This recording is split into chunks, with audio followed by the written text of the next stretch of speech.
It started on a quiet Tuesday morning when I noticed a large cloud of dust rising from the far end of my property.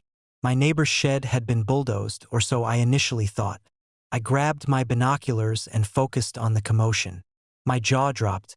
It wasn't a neighbor. It was Karen from the HOA, leading a small crew of workers, and they were tearing apart my tool shed. The shed wasn't just a place for garden tools. It housed the neighborhood's main internet hub.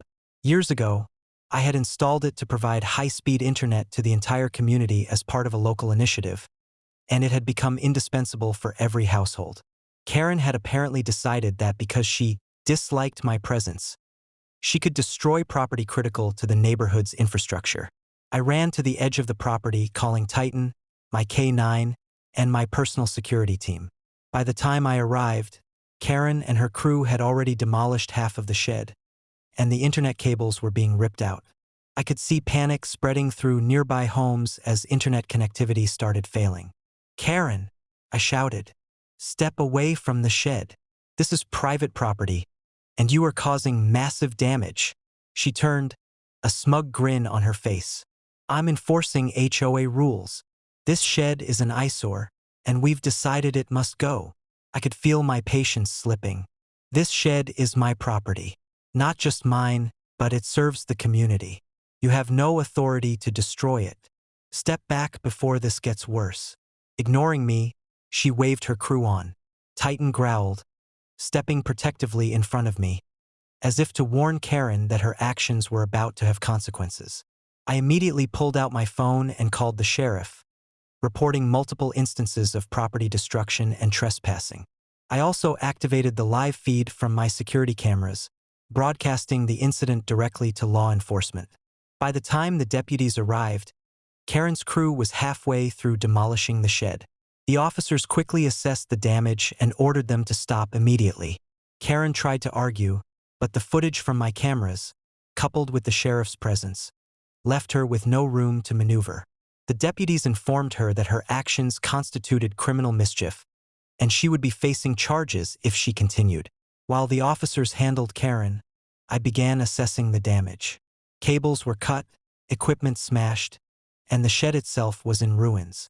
Fortunately, I had backups of all the network infrastructure and began planning immediate repairs. My team worked swiftly, rerouting connections and restoring internet service before neighbors even realized what had happened. Karen, humiliated and furious, was escorted off the property.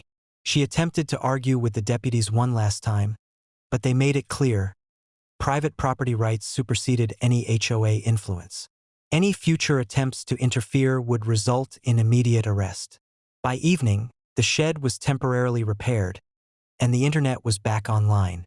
I stood on the porch, surveying my property, Titan at my side, reflecting on the audacity of Karen's actions.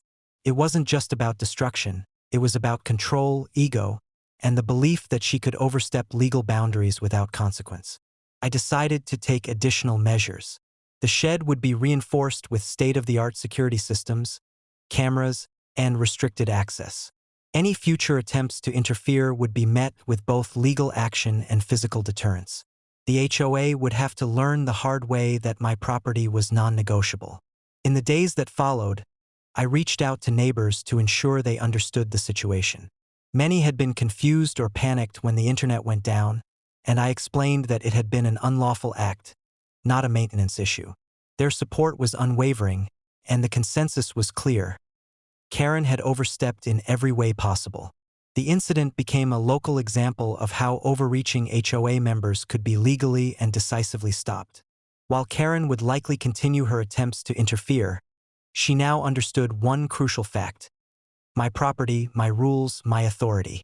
That night, as Titan and I walked the perimeter, I felt a sense of satisfaction.